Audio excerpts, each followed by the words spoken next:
आज ऑफिस में काम का इतना लोड था कि मैंने ठीक से खाना भी नहीं खाया था। रोज शाम को 6 बजे निकल जाती थी ऑफिस से, और आज तो 8 बज गए थे, फिर भी मैं वहीं थी। मैं जल्दी जल्दी से बस स्टॉप की तरफ बढ़ती जा रही थी, पर कोई फायदा नहीं था क्योंकि तब तक बस जा चुकी थी। दूसरी बस आने में करीब आधा घंटा था, इसलिए मैंने घर पर फोन कर दिया था और कहा कि मुझे घर आने में देर हो जाएगी। दोपहर में खाना ठीक से न खाने के कारण थोड़ी भूख लगी थी, इसीलिए सोचा कि बस स्टॉप के सामने वाली दुकान से कुछ खा लूं। फिर मैं तुरंत खाकर वहां से बस स्टॉप पर लौट आई। थोड़ी देर में वहां एक बूढ़ा आदमी आया। वो मुझसे कहने लगा कि बेटा, मुझे भूख लगी है, मेरे लिए एक समोसा लाकर दोगी? सिर्फ एक ही समोसा चाहिए मुझे। ये बोलते ही मैं उनकी तरफ एकटक देखे जा रही थी, क्योंकि वो कहीं से भी भिखारी नहीं लग रहा था। शरीर पर अच्छे कपड़े पहने वो एक सामान्य इंसान दिख रहा था। उन्हें देखकर मुझे बड़ी हैरानी हुई। मैंने बिना कुछ सोचे तुरंत उन्हें 2 समोसे लाकर दिए। उन्हें अपने बगल में बैठाया और कहा, बाबा, आप बैठो यहाँ और आराम से खाओ। उन्हें देखकर मेरा दिल दुख रहा था। मेरी जगह अगर आप होते तो आपका भी दिल रोता। उन्होंने वो दोनों समोसे जल्दी जल्दी खा लिए। मैंने उनसे पूछा, बाबा, और चाहिए आपको? एक और समोसे लाकर दूं? नहीं बेटा, बस, भगवान तुम्हारा भला करे बेटा। ये सुनकर मैं थोड़ा मुस्कुराई। फिर मैंने उनसे पूछा, बाबा, पहले तो कभी आपको यहाँ कभी नहीं देखा, कहीं बाहर से आए हो क्या? ये सवाल सुनकर उन्हें चेहरे के भाव बदल गए। वे कहने लगे कि बेटा, मेरा गांव यहाँ से 300 किलोमीटर दूर है। मैं यहाँ अपने बेटे से मिलने आया हूँ। 4 साल पहले मेरे बेटे की शादी हुई। उसने अपनी मर्जी से शादी की। उसे कई बार घर बुलाया, पर काम बहुत है, समय नहीं मिलता। ये कहकर वो दोनों आज तक गांव नहीं आए, इसलिए मैं उनसे खुद ही मिलने आ गया।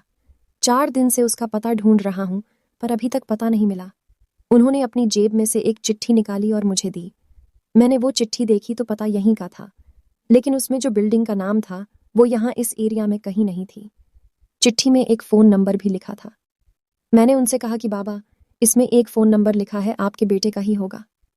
ये सुनकर वे थोड़े से उदास हो गए और मुझसे बोले कि बेटा, मेरे पास फ़ोन नहीं है।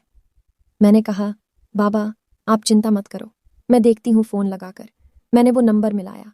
फ़ोन की घंटी बजती है और किसी ने तो फ़ोन उठाया। हेलो, कौन? मैंने कहा, हेलो सर, 1 मिनट रुकिए, और फ़ोन उन बाबा के कान पर लगा दिया। वो बाबा कहने लगे, बेटा, मैं तुम्हारा बाप बोल रहा हूँ। 3-4 दिन से मैं तुम्हारा पता ढूंढ रहा हूँ, पर मिल नहीं रहा है। Hello hello. नेटवर्क चला गया शायद, आवाज़ ही नहीं आ रही है। मैंने देखा तो फ़ोन कट हो गया था। मैंने फिर से फ़ोन मिलाया, फिर से वही हुआ। अब मुझे समझ आया कि उनके बेटे को उनसे बात ही नहीं करनी थी। गलत पता और बार बार फ़ोन कट करना, ये सब उन्हीं बातों की तरफ इशारा कर रहा था। मैंने उनकी तरफ देखा। उनकी बूढ़ी आंखें बड़ी उम्मीद से मेरी तरफ देख रही थीं। उन्हें क्या उत्तर दूं, ये मुझे समझ नहीं आ रहा था।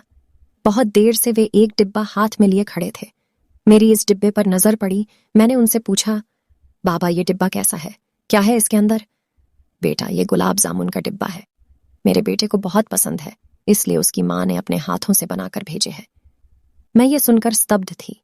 जो इंसान 4 दिनों से भूखा इधर उधर भटक रहा है, उसके हाथ में एक गुलाब जामुन का डिब्बा था। फिर उस इंसान ने उस डिब्बे में से एक भी गुलाब जामुन खाया नहीं। इसी से पता चलता है कि उनका बेटे पर कितना प्यार है। और दूसरी तरफ वो बेटा, जो उन्हें मिलने तक नहीं आ सकता। खुद के माँ बाप किसी को शर्म आ सकती है? क्या ये सवाल मुझे अंदर ही अंदर खाए जा रहा था? मैं उन्हें जैसे तैसे समझाते हुए बोली, बाबा, शायद आपका बेटा काम में बिजी होगा। ये बहुत बड़ा शहर है। यहाँ आप गलत पता लेकर कितने भी दिन घूमेंगे, तब भी आपको घर नहीं मिलेगा। आपकी पत्नी आपका घर पर इंतजार कर रही होंगी। मैंने उनसे पूछा कि उनके पास घर जाने के लिए पैसे हैं या नहीं। नहीं बेटा, मैंने सोचा था कि उनसे मिलकर उन्हीं से पैसे ले लूंगा, यही सोचकर आया था। मैंने उन्हें किराए के लिए और रास्ते में कुछ खाने के लिए पैसे दे दिए, और आज ही ऑनलाइन ऑर्डर करके मंगवाई हुई बैग भी दे दी, और ये कहा कि आप अपनी पत्नी के लिए ऐसा बताकर ले जाइए कि शहर से लेकर आया हूं, इससे उन्हें बहुत खुशी होगी। मैंने उन्हें एक कागज पर अपना फ़ोन नंबर लिखकर दे दिया और कहा कि जब कभी कुछ लगे या मेरी याद आए तो मुझे फ़ोन कर लेना, और उन्हें मैंने गाड़ी में बैठा दिया। वो निराश चेहरा और आंखों में हल्का हल्का पानी आज भी मुझे अगर याद आता है तो दिल को बहुत दर्द होता है। जिन माँ बाप ने छोटे से बड़ा किया, पढ़ाया लिखाया, अपने पैरों पर खड़ा होना सिखाया, वो बच्चे पल भर में अपने बूढ़े माँ बाप को कैसे भूल सकते हैं?